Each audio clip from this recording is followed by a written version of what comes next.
जय दोस्तों, हम लोग बात कर रहे हैं एलसीएम और सीएफ पर। आज हमारा एकदम न्यू चैप्टर है, इसका बेसिक चलेगा जो हर वनडे एग्जाम में पूछा जाता है। चाहे यूपी पुलिस हो, यूपी लेखपाल हो, कोई वनडे एग्जाम होता है उसमें जरूर प्रश्न आते हैं। ठीक है, तो आज इसका हमारा बेसिक चलेगा। बेसिक में एलसीएम और सीएफ सीखेंगे। एलसीएम और सीएफ हमारा होता क्या है, फिर उसके बाद हम लोग क्वेश्चन पर आते हैं। ठीक है, तो हम सबसे पहले बात कर लेते हैं एलसीएम और सीएफ में। सबसे पहला हम एलसीएम की बात करते हैं। एलसीएम हमारा है क्या? ठीक है, एलसीएम एलसीएम देखिए हमारा इंग्लिश शब्द है इसका। ये एलसीएम का जो है ये शॉर्टकट है। ठीक है, तो एलसीएम को हम इंग्लिश से बोलते हैं लीस्ट कॉमन मल्टीप्लाई। ठीक है, और इसका जो हिंदी होता है उसे हम लोग बोलते हैं लघुत्तम समापवर्ती। ठीक है, इसका जो शॉर्टकट होता है उसे हम लोग बोलते हैं लासा। इतनी बात तो आपने समझ लिया। ठीक है, यहां तक तो ठीक है, पर आप ये थोड़ा विचार करना कि एलसीएम हमारा हम इसे कैसे हल करेंगे, इसका कितने नियम, इसका कैसे खंड है, इस पर हम लोग चर्चा कर लेते हैं। ठीक है, तो ये हमारा देखिए इंग्लिश शब्द हो गया है। इंग्लिश का ये हमारा क्या है, ये हमारा शॉर्टकट है, और ये हमारा हिंदी है। हिंदी का ये हमारा आपका ये शॉर्टकट है। ठीक है, अब हम लोग बात करते हैं। देखिए एलसीएम हल करने के लिए दो तरीके होते हैं। आपका होता है एक गुणनखंड विधि, एक आपका होता है भाग विधि। ठीक है, तो मैं आपको दोनों बताऊंगा। सबसे पहले आप जान लीजिए ये जो हमारा एलसीएम है ये है क्या चीज। ठीक है, ये हमारा है क्या चीज, ये कहना क्या चाहता है। ठीक है, देखिए ये कह रहा है कि वह छोटी से छोटी, वह छोटी से छोटी संख्या जो प्रत्येक दी गई संख्या से विभक्त हो उसे हम लासा कहते हैं, ये एलसीएम कहते हैं, कुछ भी कहते हैं। ठीक है, या लघुत्तम समापवर्तक कहते हैं, या एलसीएम कहते हैं। जैसे मैं आपको एक उदाहरण बताता हूं। उदाहरण है आपका, मैं एक यहाँ पर कोई एक उदाहरण ले लेता हूं ताकि आपको समझ में आ जाए। ठीक है, क्योंकि उदाहरण लूंगा तभी आपको सारी चीजें समझ में आ जाएगी। ठीक है, यहां पर लेता हूं मैं 12, 15, 18 और 27। ठीक है, ये क्या बोल रहा होगा, छोटी से छोटी संख्या जो प्रत्येक दी गई संख्या से विभक्त हो उसे हम एलसीएम कहते हैं। ठीक है, कहने का मतलब ये कि छोटी से छोटी संख्या कटनी चाहिए। विभक्त का मतलब होता है आपका कटनी चाहिए। ये हमने एक एलसीएम लिया 12, 15, 18, 27। इसका एलसीएम हम अब निकालते हैं और देखते हैं कि इसका जो आंसर आएगा वो सबसे कट रही है या नहीं कट रही। ठीक है, तो हम इसका एलसीएम निकालते हैं 12, 15, 18 और 27 का। ठीक है, पहले हम क्या करते हैं, सबसे छोटी संख्या से काटेंगे, 2 से काटेंगे, फिर उसके बाद नहीं कटेगा तो 3 से काटेंगे, उसके बाद नहीं कटेगा 4 से काटेंगे। ठीक है, सीरियल वाइज सीरियल काटेंगे। पहले हम 2 से देख लेते हैं, कटता तो काट देंगे। 2 6 12, 15 नहीं कट रहा, कोई बात नहीं। 18, 2 9 18 कट गया। 27 भी नहीं कट रहा आपका, नहीं कोई बात नहीं। ठीक है, अभी 2 से कट जाएंगे, 2 3 अच्छा है, 15, 9 और 27। अब देखिए 2 से आपका कहीं भी कोई नहीं संख्या नहीं कटेगी, तो आप क्या करेंगे, हम लोग 3 से काटेंगे। 3 का नाम 3, 3 5 15, 3 3 का 9, 3 9 27। अब भी आपका 3 से कट जाएगा, एक आपका कटा ही है, तो 5, 3 का नाम 3, 3 3 का 9। ठीक है, ये आपका 1 5 1 3 का नाम 3, ये आपका जो बचा है वो 5 से कट जाएगा। ये 5 का नाम 5 भी हो गया, ये सारे आपके कट गए। ठीक है, यहाँ पर आप देखिए क्या दिया है, 2 गुणे 2 गुणे 3 गुणे 3 गुणे फिर 3 फिर आपका 5। इसका जब हल निकालेंगे हम देखते हैं कितना आएगा।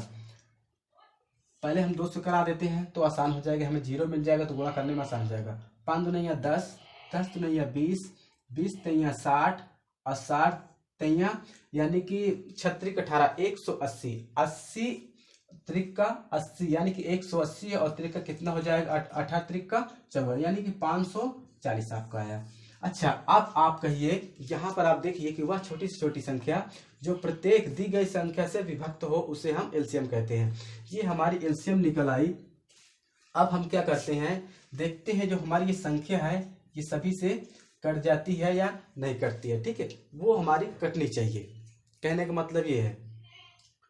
अब इसे हम काटेंगे, 12 से भी कट जाएगी, 15 से भी कट जाएगी, 18 से भी कट जाएगी और 27 से भी कट जाएगी। ये सारी संख्या हमारी कट जाएगी। ठीक है, किससे, ये वाली। तो इसका हुआ छोटी से छोटी संख्या है जो हमारी क्या है 540 कट जाएगी। ठीक है, अब आगे हम लोग चलते हैं।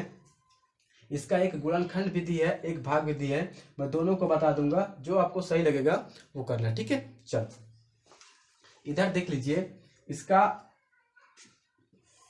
एक इसका है, फर्स्ट है भाग विधि, सेकेंड है आपका गुणनखंड विधि। ठीक है, दो तरीके से है इसमें। तो मैं पहला उठाता हूं भाग विधि। ठीक है, सेम आपका जैसे ये है वैसे भी आपका एचसीएफ भी है। ठीक है, यानी कि आपका मासा भी है। कहने का मतलब भाग विधि का मतलब आपका ये जो हो गया, ये मैं एक उठा लेता हूं भाग विधि। जैसे मुझे ज्ञात करना हो 3, 8, 10, 12। ठीक है, इसका मुझे एलसीएम ज्ञात करना हो, दिखाई दे रहा है ना आपको? हाँ ठीक है। अब इसका मुझे एलसीएम ज्ञात करना है तो ये भाग विधि हमारा क्या कहता है, 1, 3, 8, 10, ये 12। ठीक है, अब इसका हम लोग भाग विधि द्वारा करेंगे। तो 2 से काटते देखते हैं, कटता तो काट देंगे। 3 नहीं कट रहा, कोई बात नहीं है। यहाँ पर 8 कट रहा, 2 चौको 8, 2 पंचे 10, 2 छंग 12। ठीक है, अभी भी 2 से कट जाएगा। 3, 2 दूना 4, 5, 2 3 6। अभी भी आपका 2 से कट जाएगा। ठीक है, अब आपका 3 से कट जाएगा। 3 का नाम 3, 5 नहीं करता, कोई बात नहीं। अब हम ये 1 है। ठीक है, अब सभी, अब 5 भी आपका कट गया। ठीक है, तो यहाँ पर देखिए 2 पंचे 10, 2, यहाँ पर देखिए गुणा करा लेते हैं। अब आपका जो है यहाँ देख लीजिए 3, 8, 10, 12 का एलसीएम जो निकला, गुणा करा देते हैं। 5 दूना 10, 10 दूना 20, 20 दूना 40, 40 त्रिक का 8 त्रिक 24, 240 आया। ठीक है आपका। अब गुणनखंड विधि, ये आपका एलसीएम आपका किसमें निकल आया, भाग विधि द्वारा। अब आप देखिए गुणनखंड विधि द्वारा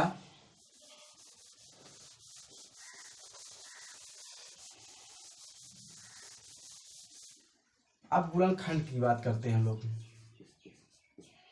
गुणनखंड। ठीक है,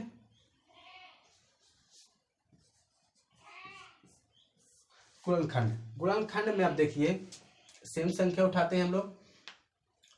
कितना है, 3, 8, 10, 12। देखिए 3 का कोई खंड नहीं बनेगा, 1 गुणे 3 ही कर लेते हैं, या तो 3 रहने देते हैं। ठीक है, इसको हम 3 रहने देते हैं। अब 8 का कितना खंड बन जाएगा, 2 गुणे 2 गुणे 2 गुणे 2। 10 का कितना बनेगा, 2 गुणे 5। 12 का कितना बनेगा आपका, 2 गुणे 2 गुणे 3। यही आपका बनेगा। देखिए 3 आपका कोई खंड नहीं बन रहा है, कोई बात नहीं। 2 आपका बन रहा है, 8 बन रहा है, 2 गुणे 2, ये खंड हो गया इसका। 10 का भी 2 पंचे 10 हो गया। 12 का भी 2 गुणे 2 गुणे हो गया। ठीक है, ये आपका 3। अब इसमें हम निकालते हैं, जो मिलता है उसे ले लेंगे, जो नहीं मिलता है उसे भी लेंगे। ठीक है, कहने का मतलब मेरा ये है। ठीक है, आप देखिए जो कॉमन है इसमें, क्या हमारा सभी में कॉमन है? देखिए इसमें कॉमन है और इसमें कॉमन नहीं है। ठीक है, इसमें हमारा क्या है, कॉमन नहीं है। देखिए इसमें जो हमारा जो कॉमन होगा हम उसे ले लेंगे। 3 हमारा आपका कॉमन नहीं, कोई बात नहीं। ठीक है, तो हम आपका यहाँ पर 3 भी आ जाएगा। तो यहाँ पर देखिए जो नहीं मिलता उसे हम 3 भी ले लेते हैं। अब यहाँ पर देखिए 2 फिर 5 फिर 2, 2 तो आपका मिल ही रहा, 2 ले लेंगे, ठीक है। फिर आपका एक ये 2 है, ये 2 भी ले लेंगे। ये 5 आपका 5 है, हमने 5 ले लिया, ठीक है। अब गुणा करा देंगे हम, 5 दूनी 10, 10 दूनी 20, 20 20 तैया 60 और 60 देखिए आपका कितना हुआ, 5 दूनी 10, 10 दूनी 20, 20 तैया 60 और 60 और दुनिया कितना हो जाएगा, 6 दूनी 12, 120, ठीक है, 120 आया। यहाँ पर देखिए आपका भी 120, यहाँ पर कुछ मिस्टेक है क्या, देखिए यहाँ पर गुणा फिर से गुणा कराते हैं, 5 दूनी 10, 10 दूनी 20, 20 दूनी 40, 40 तैया आपका 4 तैया 12, 120, यहाँ पर 120 रहेगा, ठीक है, यहाँ पर आपका 120। तो दोनों में आप चाहे जो करेंगे आपका सेम ही रहेगा, ठीक है, ये वाला सेम रहेगा। अब बात करते हैं हम लोग HCF की। HCF हमारा क्या है उस पर भी थोड़ा हम डिस्कस कर लेते हैं। इतना नोट करते हैं, आते हैं हम अगले स्टेप पर। चलो अब हम लोग बात कर लेते हैं HCF पर। HCF हमारा है क्या, ठीक है। HCF हमारा कह रहा है, ये जो हमारा इंग्लिश शब्द है HCF, इसे बोलते हैं हाईएस्ट कॉमन फैक्टर, ठीक है। ये हमारा इंग्लिश शब्द हो गया। इसका हिंदी शब्द क्या होगा, महत्तम समापवर्तक, ठीक है। इसका जो शॉर्टकट होगा महत्तम समापवर्तक का वो होगा मासा। यानी कहने का मतलब मेरा ये है कि HCF जो हमारा हाईएस्ट कॉमन फैक्टर है उसे हम क्या बोलते हैं, महत्तम समापवर्तक, उसका शॉर्टकट क्या हो गया आपका मासा, ठीक है।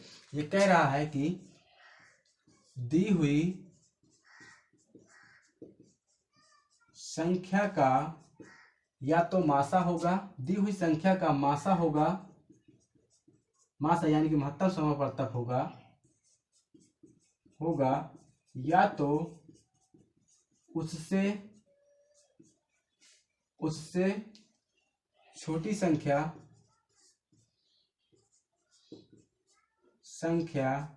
या उससे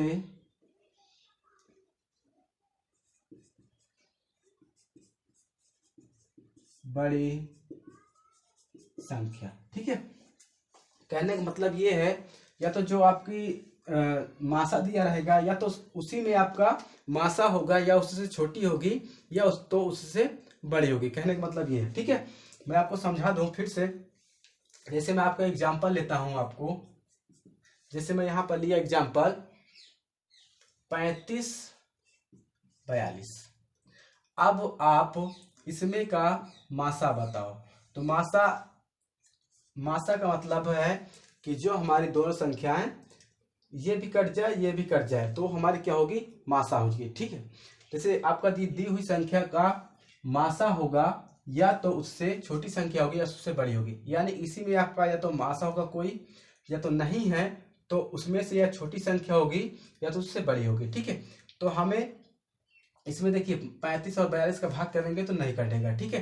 तो 35 42 का हम लोग भाग कर रहे हैं, नहीं कट रहा है। यहाँ पर देखिए अगर 7 का हम इसमें भाग दे, 7 × 35 = 42, तो 7 हमारा क्या हुआ, मासा होगा, ठीक है। तो हमारी क्या होगी, ये मासा इन दोनों में जो होगा, यानी कि जो पूर्णतः कट जाए, यानी कि ये भी संख्या तो हमारी क्या होगी, मासा होगी। जैसे मैं आपको समझा दूं एक दो एग्जाम्पल और। यहाँ पर मैं एक और ले लेता हूं, 3 9 12। अब देखिए या तो वही संख्या होगी 3 हमारा क्या है, खुद भी कट रही है, दूसरे की भी काट रही, इसे भी काट रही है, ठीक है। यानी कि सभी काट रही, तीन हमारी क्या होगी, मासा होगी, ठीक है।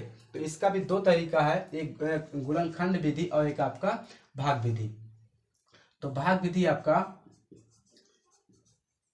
ये आपका भाग विधि हुआ फर्स्ट, सेकेंड आपका गुणनखंड विधि, ठीक है। तो मैं इसी में आपको यही जो आपका एग्जाम्पल इसी में बता देता हूं।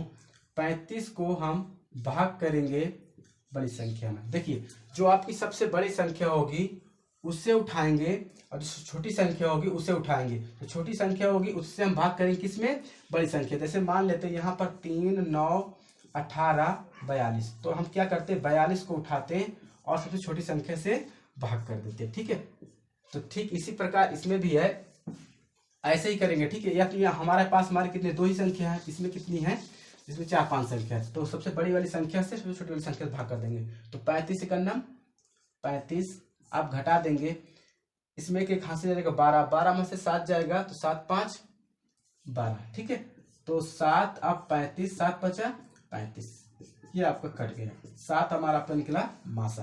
कहने का मतलब ये है, जो आपका शेष फल बचेगा यानी कि रिमाइंडर बचेगा, उससे हम भाग फिर करेंगे किसमें, जो जिससे हम लोग भाग दे रहे थे। ठीक है, जिससे हम लोग भाग दे रहे थे, फिर उसी से हम क्या करेंगे, पुनः भाग करेंगे। यानी कि जो हमारा शेष फल है जिससे हम भाग कर रहे हैं, फिर उसमें हम भाग देंगे जब तक वो पूर्णतः कट नहीं जाती संख्या। अगर मान लेते हैं यहाँ पर 2 बचता, यहाँ पर अगर 40 हो जाता, या मान लेते हैं यहाँ पर 35 की जगह अगर ये 40 होता, ठीक है, तो हम लोग 7 5 35, 5 बच जाता, 5 का फिर भाग करते हैं हम 7 में। ठीक है, समझ गए हम लोग।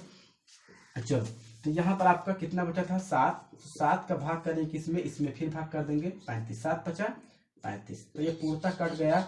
मासा ना कि ये नहीं माना जाएगा। ठीक है, मासा आपका ये माना जाएगा जिससे हम लोग भाग कर रहे हैं। ठीक है, तो मासा आपका कितना निकला, 7। अब इसी में गुणनखंड विधि में आपको बता दूं,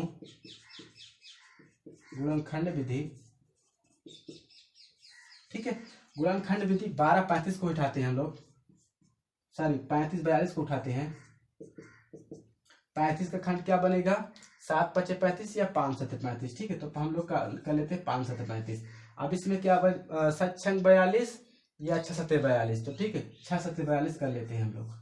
अब इसमें जो कॉमन हैगा सिर्फ उसी को लेंगे, दूसरा कोई नहीं लेंगे। ठीक है, 5 और 6 में देखिए यहाँ पर 5 भी नहीं, यहाँ 5 है, यहाँ 5 नहीं है। ठीक है, यहाँ पर 6 है तो कॉमन नहीं। तो यहाँ देखिए 7 है तो 7 यहाँ भी है, तो जो कॉमन हो गए हम उसे लेंगे। तो मासा कितना निकला आपका, 7 निकला। ठीक है, तो बेटर आपका कौन सा सही है, भाग विधि द्वारा हम लोग करेंगे तो ज्यादा सही रहेगा। ठीक है, क्योंकि मान लेते हैं यहाँ पर कल का अगर आ जाता है प्रश्न आपका, यहाँ पर 300 400 कितना खंड नहीं बना पाएंगे। ठीक है, भाग तो क्या होगा, भाग हम लोग दे लेंगे। तो हम लोग किससे करेंगे, भाग विधि द्वारा। ठीक है, चलो आगे चलते हैं। अब इसके बाद जो आएंगे हम लोग, तो हम इसके बाद अब प्रश्न पर आते हैं। प्रश्न हमारा क्या है, लासा कैसे निकालते हैं, मासा कैसे निकालते हैं, इस पर हम लोग बात करते हैं। ठीक है, चलो आगे चलते हैं हम लोग।